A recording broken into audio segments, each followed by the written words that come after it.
Welcome to the Lunation situation. We are talking about the full moon in Libra, and in Libra style, I smudged some rose oud or out wood for you to cleanse, to beautify, to excel in frequency. April 13th, we have the full moon in Libra, which is very interesting because the ruler of Libra, Venus herself, is going to go direct the same day. And this means that from April 13th on, we are out of a very long retrograde season. And it started basically somewhere in like December when Mars started to go retrograde. So we have been, all in all, approximately 4 to 5 months of back-to-back retrogrades. So first Mars, then Venus herself, and Mercury. Mercury is going direct April 7th, and that usually is very felt because it's the closest planet to Earth, right? So, we can start to have normal communication again. We can start to think more straight. They all occurred in Pisces, which is quite exhausting, and coming out of a Mars retrograde for 3 months was exhausting as well. So, if you felt more fatigued than usual, you can kind of blame these personal planets for that, but not after April 13th anymore, because today with the full moon in Libra, we round that period, that big period, up. Full moons is that time where things are completed. It's over. It's full circle. Things are coming to light. Things are being revealed from the dark, from the unseen, from the unaware. And, it's a time for harvest, potentially a time for celebration. There's much more joy and parties during full moons, as well as lunacy, right? So a lot of emotions. Though generally I would say with a full moon in Libra, which is an air sign and the second air sign, it's not so much emotions per se. We're actually very much in the mind. We're very, thoughtful. We're very considerate. In Libra style, we're maybe more kind and sweet, or should be around this time. Other than that, Libra stands for partnership, hence the ruler Venus, which is about relationships. But partnerships of all kinds, so it can also be business, it can also be clients.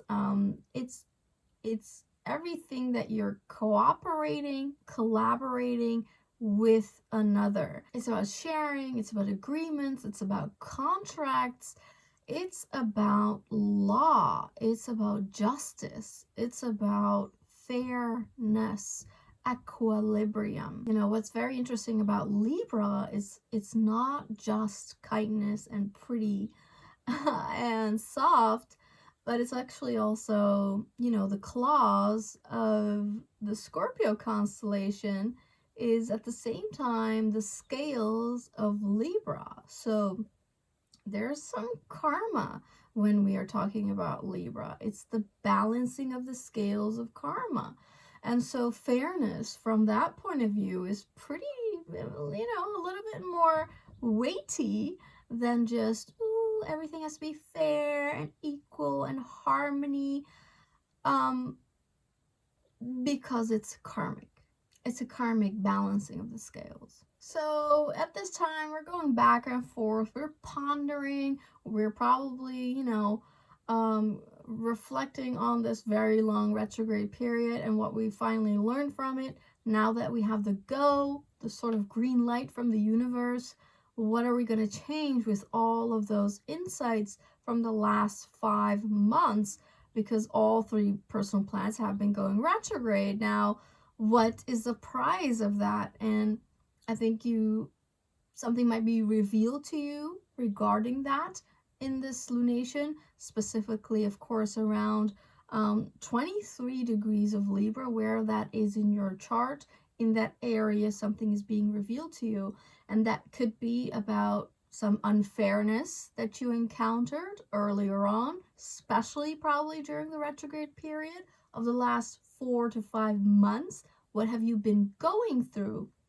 For instance, me personally, which is very Libran, is that I had to make some really bold claims, accusations, of unlawful conducts of hospitals that my father was being treated in, and he was treated poorly and basically left to die if we, or let's be less humble and say, if I hadn't intervened, I'm not sure what would have happened, because what the hospitals did was really, really bad, really, really bad.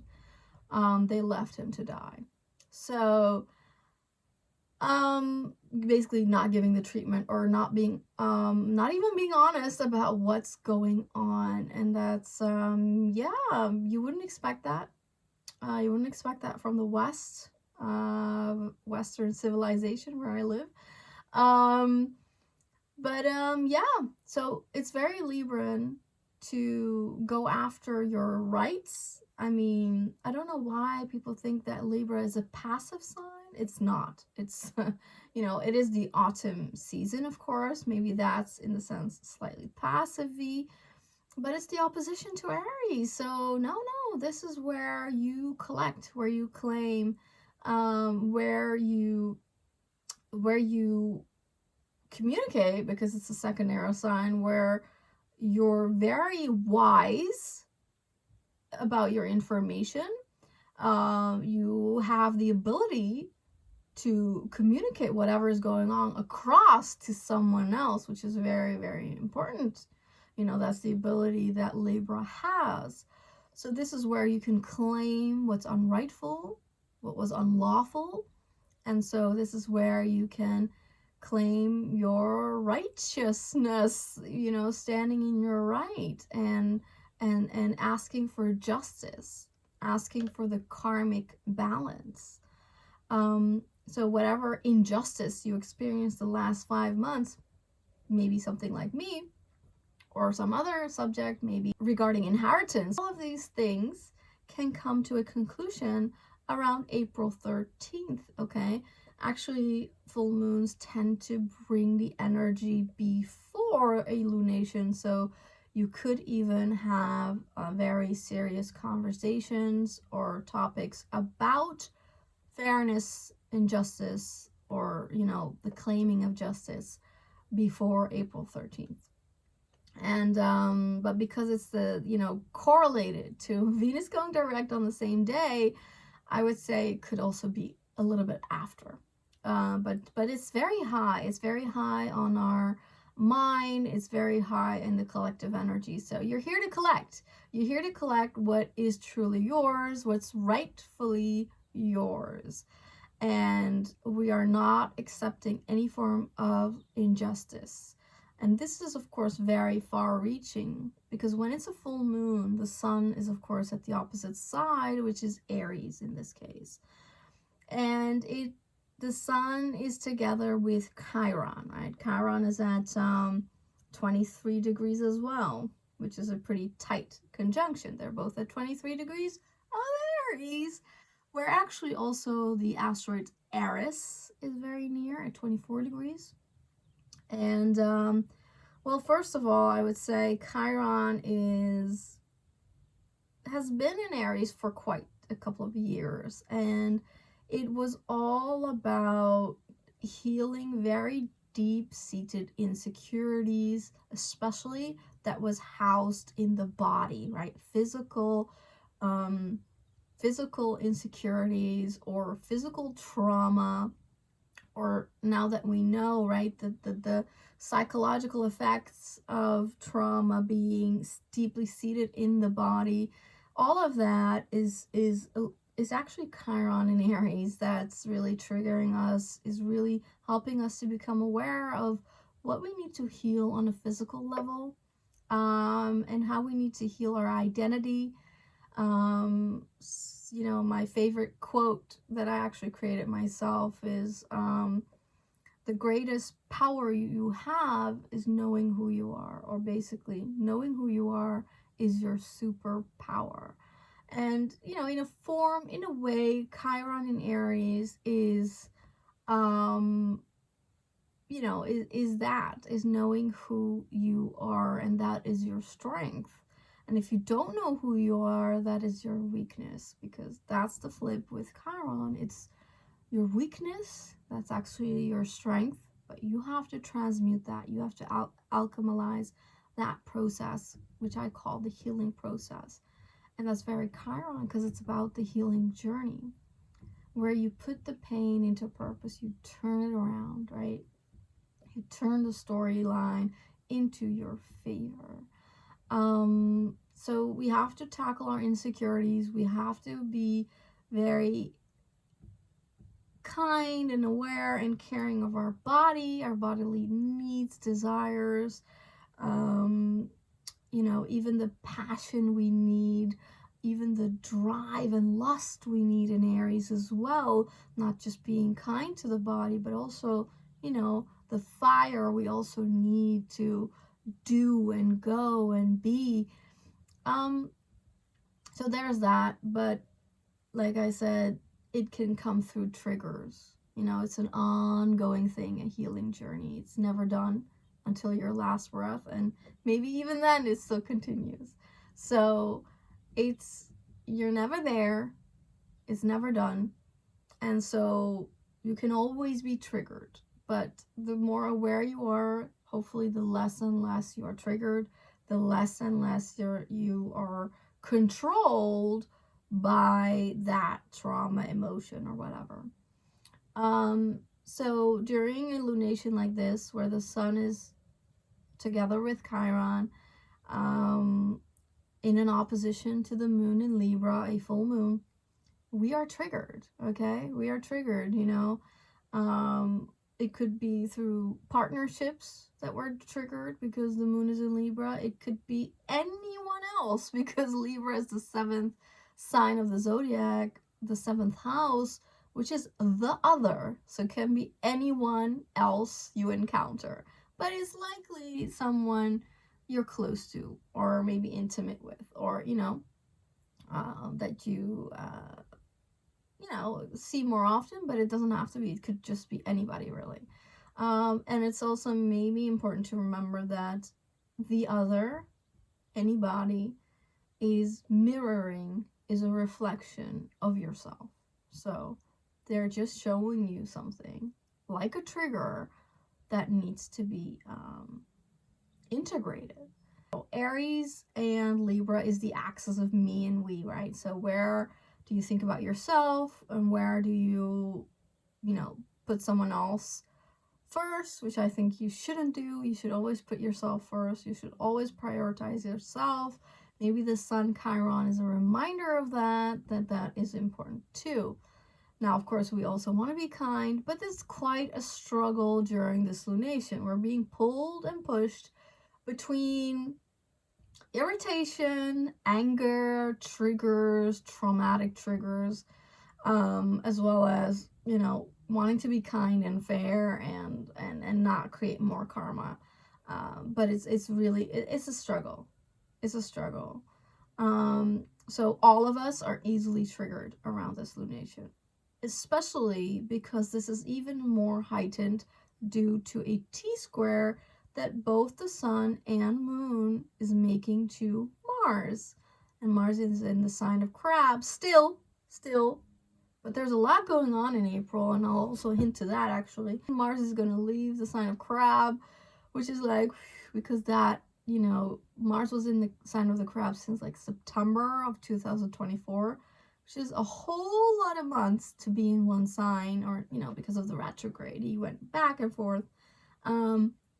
But there will be some, well, I want to say to be relieved, but actually it's not. Oh, it's so complex. Why is everything so complex, right? We should normally feel relief when Mars is like out of that particularly strenuous sign, the retrograde sign. But unfortunately, when it moves into Leo, which occurs April 18th, which is actually just 5 days after this lunation, it's in a strong opposition to Pluto. And these are two pretty aggressive, potentially manipulative, potentially destructive energies. So when they are, in an opposition together like this, it's just, it kind of heightens the whole energy of this lunation. So that also makes me think that this full moon carries on quite a couple of days after as well. Definitely until the 18th, and maybe a little bit after that as well, because Mars is going to be in opposition to Pluto until May, actually. So maybe some weeks then, because it's still in post shadow, actually, Mars. So still not up to full speed. So anyway, the opposition between the sun and the moon, because that's the core energy during a lunation, right? The luminaries, the sun and the moon. Well, I talked to you about the Chiron. I talked to you about the T-square to Mars, which is very triggering as well. Very much about the physical aspect as well. This is about safety issues, security issues, homeland security issues, border issues, housing issues, potentially family issues, heritage issues. So yeah, a lot going on. But there's another thing that I just hinted at before, and that's that the sun and Chiron are together with asteroid Eris. Eris is the goddess of chaos. They call that discord. She triggers war, escalational energies, creating attempts for war, disruption. It's clear that things are ready to rumble and that we might need to fight for some serious rights. These are all cardinal signs, so we're fighting for direction, what path we're heading towards. Well, I guess that's very meaningful, because if this is somehow related to the Mars retrograde that started in December of 2024, like I said, so many months of retrograde, so many months of pausing energy, of slow down, of like looming change, like feeling the vibrations of a turbulent time, but somehow it's being repressed, which actually could even worsen, because all that pulling down is creating a bursting kind of counter effect, right? I think we all have to be very careful about what we say and what we do, because it's like a match, easy to be inflamed kind of energy. This could easily escalate into huge problems collectively, because Libra is involved, because Aries is involved, because Mars is involved. And so there's a lot of war talk. There's a lot of that energy. Libra is also about diplomacy, about agreements, contracts, negotiations. I would say there are also definitely diplomatic issues. On the collective, things can escalate really quickly, and it can turn very ugly, because we're already in that Mars opposite Pluto energy anyway. It's like a little bit over 5 degrees orb, so we're stepping into that energy already. Yeah, we're easily triggered, all of us. So this is just, be careful in traffic, okay? Let them pass, let them go. It's not worth it to argue over something, It's not worth it to put your life at risk in any sort of form or way. People could be highly irritated around April 13th. And yeah, just be mindful of that, right? Be thoughtful of that. Use the Libra charm and kindness over someone else's unkindness. And just, you know, make it through this time, okay? I think maybe where the negative parts of Libra is where it's highly contemplating, right? It's indecisive. It weighs all the options and is like unsure what decision to make. And I think T square to Mars is really pulling on that. And I think we, on the one hand, have this huge energy of indecisiveness, of not knowing what to do or where to go, debilitating, debilitating frequency, like heightens of undecidedness, just lost. At the same time, this T square is a huge demand, a push to decide, like I said, 3 cardinal signs, we have to have a direction. So see the push and pull. How can you be hugely indecisive and like contemplating all the options and all the pros and cons and all the, how am I supposed to think about myself? I'm also thinking about this and that and the consequences and all. But the universe saying, it's time for you to decide, honey, sweetheart, it's time for you to make a choice of where to go, where to move forward. And then it's looking at that Mars in the crab, right? It's looking at that. So what are our new goals? Where's our new home? If you have housing issues, this is a heightened time. On the one hand, the issue could be, building up even stronger than you thought was possible, but to come to a conclusion, because that's like a full moon. At the one hand, it's a lot going on, very uncomfortable, and at the other hand, something is gonna come up, like something is gonna make it stop. Basically, that's what it is. There is an end. There is a conclusion. There is a solution. There is a solution. But it's better that you decide what solution it is than to be forced into a solution,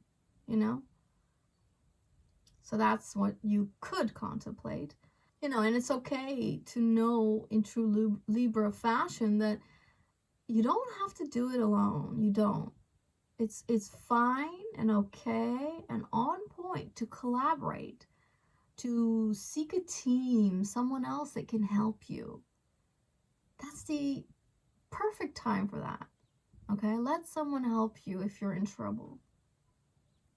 Regarding housing, regarding unfairness, law stuff, Libra is also about attracting in, like Venus. What do you want to attract in? What are you done with attracting in during such a full moon? It's about influencing, which is so hip and trendy. We're all influencers, right? We can all be an influencer because of this social media platforms. So what do we want to attract and what do we want to influence? Where are we going? Of course, the ultimate difficulty maybe is with Libra to wanting to always find the middle path, or that's the kind of desire that Libra has and is perfect for the Libra journey. The middle path is the solution. right?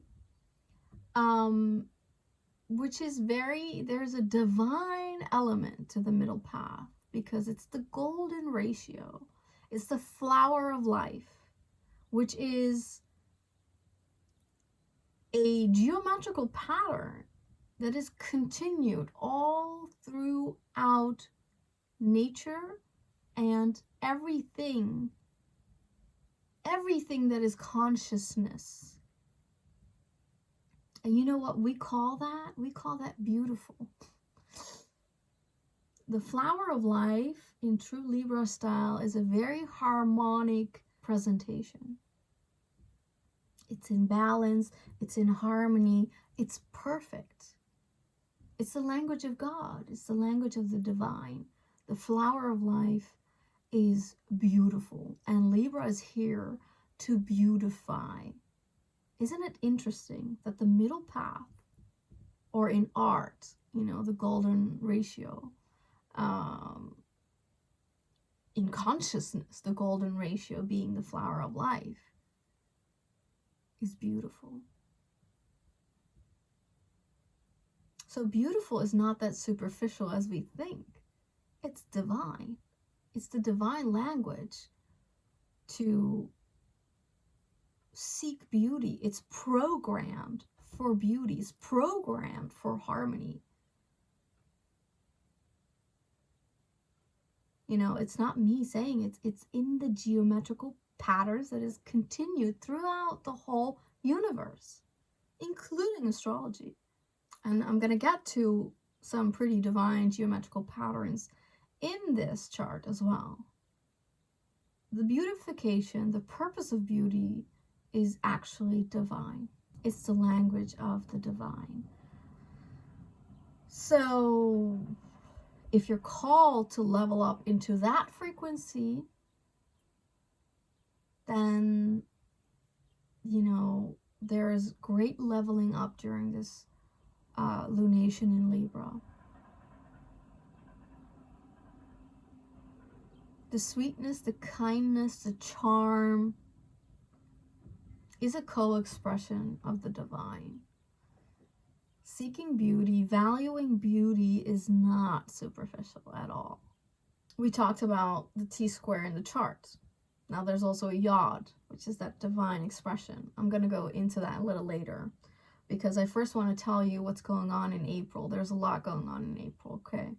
First of all, Mercury is going to go direct, remember, April 7th. That's going to be a huge relief for contracts, agreements, business, communication, our mental health. All of that is, you know, receiving huge relief from April 7th on. Then, of course, during this lunation, April 13th, Venus is going to go direct, and that's going to be a relief to our finances, our partnerships, our understanding of beauty, of value. But then, of course, there are some other things that's going on. In April, we have the start of a 1-year ongoing sextile between Saturn in Pisces right now, sextiling with Uranus in Taurus. And this is a building up of a very solid foundation. But it's not going to be how it was. This is a new foundation, and it's very, very strong if you're ready to cooperate with this energy whole year long. So it's breaking through of the old, of rules and regulations. This is where you have to find your own path, your own uniqueness, your own authentic thoughts, insights, and understanding of how you want to create your life, your reality. It's about really honing down on what's absolutely important and essential to be alive and to thrive and to build on that, you know, to put the building blocks one-on-one on that solid foundation that's going to carry you on for a very long term period. This is, I guess, in modern terms, I mean, what's going on the social media is a generational wealth, right? So this is where you can build for eons, okay? Eons, like generations, far maybe reaching than even your own family, okay? So while the old is crumbling down, there is a very fresh start that started actually in November with Pluto entering Aquarius. Now we have Neptune has just entered Aries. Neptune is at 0 degrees of Aries, which is actually also very important this month. Whole April. The whole April, Neptune stays at 0 degrees of Aries, which is a world point. Okay, so it's going to affect the whole world of very new visions, very new dreams, very new ideals, very new soul contracts. You know, it's the 0 degrees Aries is the point of the spring equinox. It's the start of the whole zodiac, right? So it's the burst of life. It's the birth. It's where the divine journey starts. So the whole of April, we're still getting used to that new vibration of Neptune and Aries. And I made, of course, a whole video on that. And there's much more to say about that, of course. And I will get to that when I make the Saturn and Aries video, because, you know, in 2 months' time, we're also going to have Saturn, where Neptune is at right now. So what else is going on in April is that Mars is leaving Leo, and that's going to happen April 18th, 5 days after this lunation.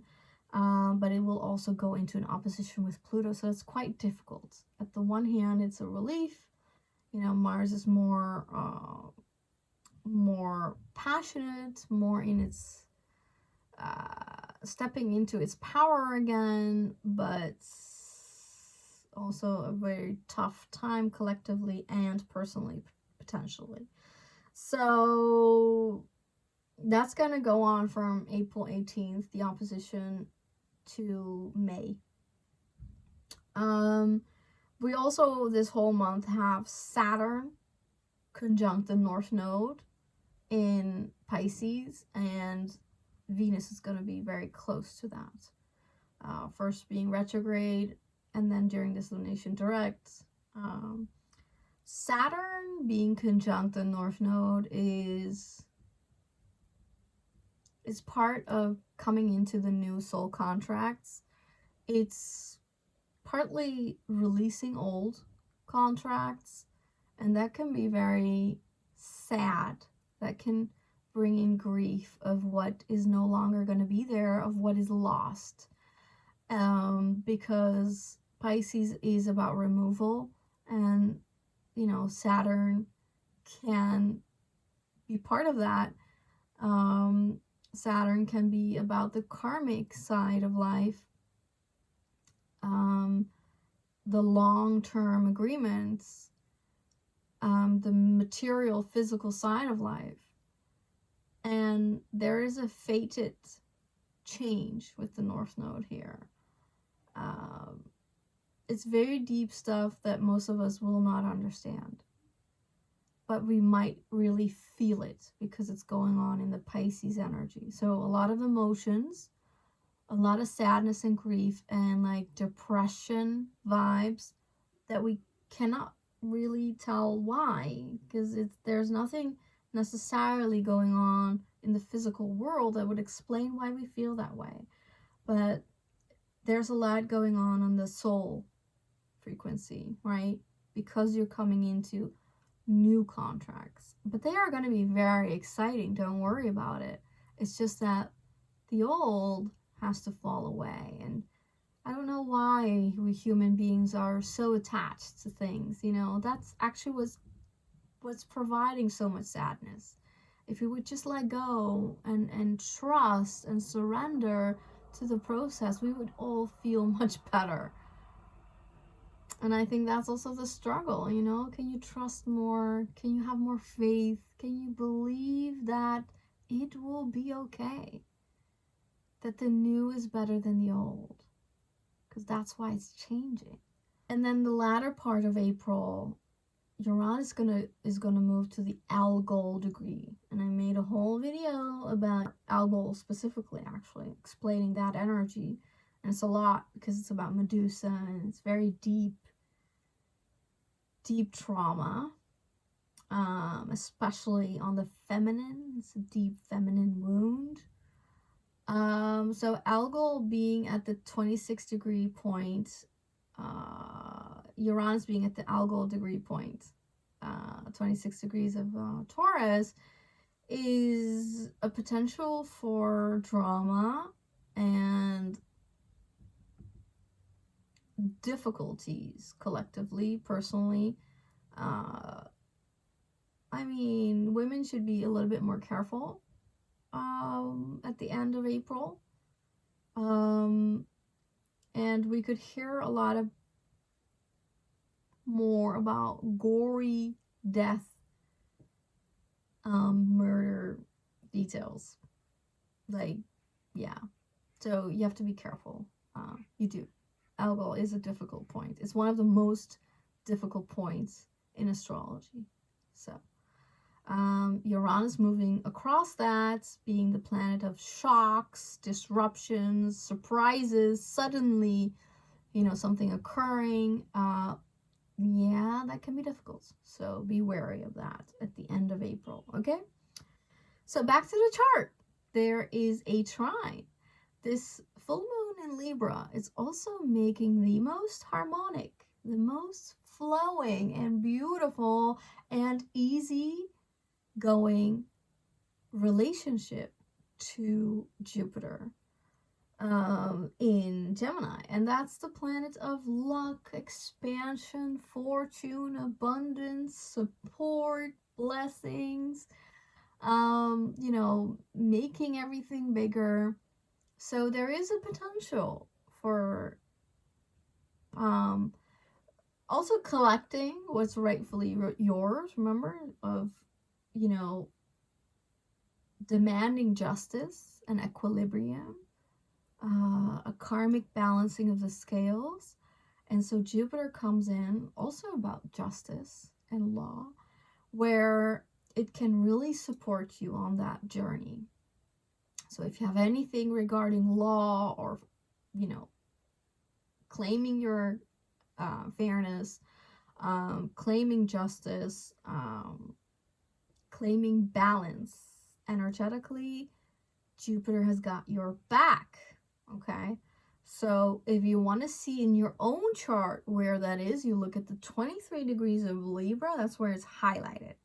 That house is where this lunation is putting the spotlight on, right? And then where 18 degrees of Gemini is at, because that's a trine, that's where you have the side subject. So main subject, 23 degrees of Libra, that house, and then 18 degrees of Gemini is correlated to the blessing. That's where these two subjects merge, and you can receive the gifts, the easygoingness, the blessings, the abundance, the enlargement that Jupiter can bring, okay? And here we come to that divine expression. Remember that Libra has its potential because it understands beauty, which is the language of God, the flower of life, the golden ratio, the middle golden path. And yeah, it's making a yod, or actually there is a yod pointing to this lunation, the full moon in Libra.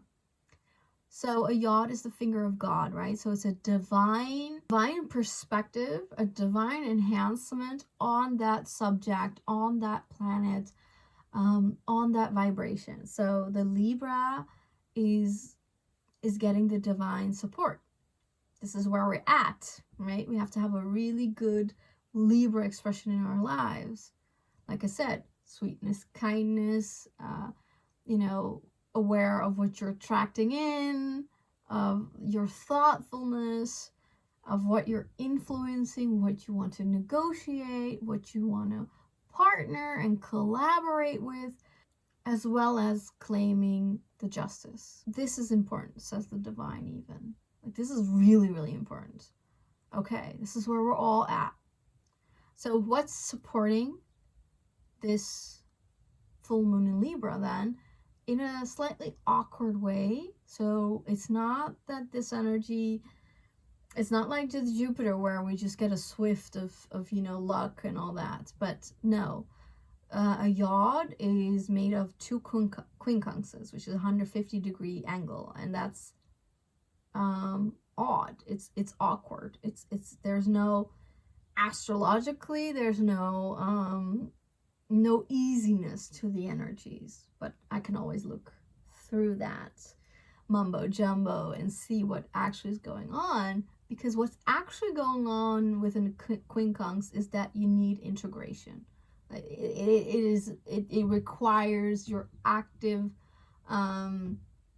input. And I think the oddness and awkwardness and difficulty of a quincunx is that you have to become aware of something that's not easily, it's not in front of your face. Like, you have to really be like, especially in Libra terms, second air sign, you have to really, think and connect the dots and really use your capacity of wisdom to see what's really going on and what's needed. So what do we have going on here in the yod? Now this gets really interesting, because the ruler of Libra, Venus, is involved in the yod. How special is that? So the ruler is going direct the same day as this lunation and is in the yod, the divine expression of this lunation. Venus here in the chart is still retro, but it's going to go direct the same day, right? It's conjunct Saturn, which brings a lot of seriousness, the desire for long-term goals, of success, of prestige, of ambition and legacy, that is making a sextile to Uranus in Taurus. Remember that in April, I said there's a year-long big relationship between Saturn and Uranus, that's sextile. Well, that's the base, the foundation of the yod in this lunation. But during this lunation, in the sextile, we also have Venus joining Saturn. So that's even enhancing more of this divine frequency. And the purpose of this Libra Venus full moon, there is a strong focus and a need to integrate, a need to get our mind in harmony so that we can attract, all those wonderful Libra qualities. We can magnetize, capture what we need. And it's the mix between the Venus energy and the Libra energy that's going on in this divine expression. So Venus in itself, like I said, is about finances and relationships and beauty, art, values, worth. The Libra side is particularly focused more on the relationship aspect of Venus, right? It's about partnership, about cooperation, and definitely also a lot of beauty, a lot of higher expression, awareness, and desire for that part, for the beautification, basically the divine expression of Venus. is twofold, but it comes to the core, and that is that we want to have a long-term relationship with a strong foundation, right? That is so unique and so authentically pleasing us, where there's equilibrium, there's fairness, there's balance and harmony in the relationship. It's tantalizing. There's a strong connection. There's intellectual stimulation. There's pleasure and equalness. And there's a divine push to integrate, to get yourself going on that path.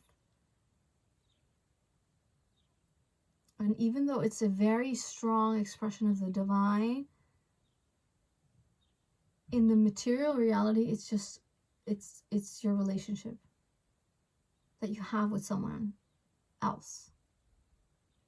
That one intimate person where you can really build together a loving, harmonic relationship, fulfilling relationship with, a satisfying relationship with. This ties into new soul contracts. And so there are new people that you might come into contact with, or new dimensions of the same person that you're with. But all in all, everyone is required to step into more divine expression of themselves, and therefore together in relationships.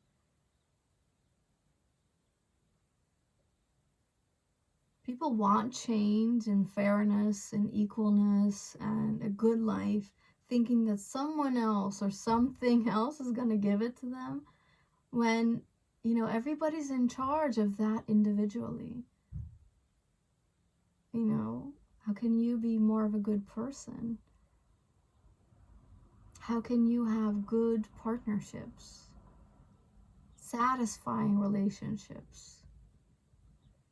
This is how you change the world, right?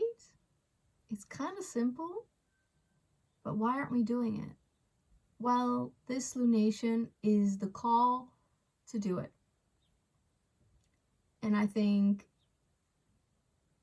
maybe that was the meaning behind all of those personal planets going retrograde for so long, because, you know, we needed to understand what that is, what's holding us back from a very fulfilling relationship that's going to change the world. You know, we're going to change the world by doing it ourselves, one person at a time. One person at a time, connecting to another person. That's how it's going to go. In no other way or form. Okay, that's how it's going to go. There's a lot of difficulty in this lunation. Like I said, a lot of irritation, aggression, a lot of, right? A lot of tension. A lot of easily escalated situations. Not pretty, not Libra, but don't let yourself be distracted by that. That's not the thing. The thing is to break through and to move on up in how you relate to someone else. But I would say particularly an intimate romantic relationship, okay? It's also done that we do everything on our own or something, you know? It's the whole individualistic lie, illusion, has to be destroyed as well, because you cannot do everything on your own. Human beings are social animals. No. And you can have your alone time and, you know, recuperate and all of that. That's perfect. That's fine. But you need social relationships. You need you need that fulfilling partnership to make, you know, your life better, more enjoyable.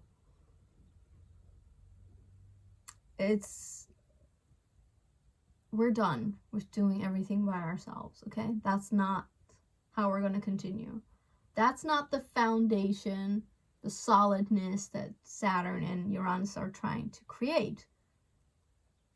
You can be your own while being with someone else. It will be more healthy when you're more fully yourself to even be with someone else in a more satisfying way, right? So we're building a very new reality, and every lunation from here on, every change indicated through astrology is showing us what little piece of the puzzle needs to be flipped and changed. Well, with this lunation, the focus is on relationships, romantic, intimate relationships. It's the divine's expression, desire to move on up.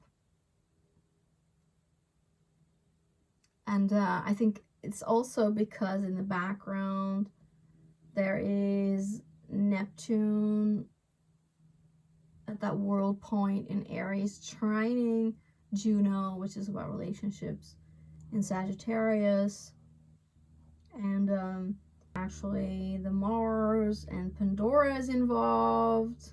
We have to change the game of relationships. The time is now.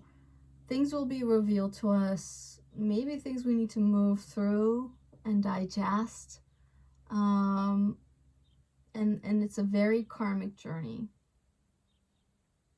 But hold on to the beauty. Hold on to the divine language. And if you don't know which way to go, find the middle path.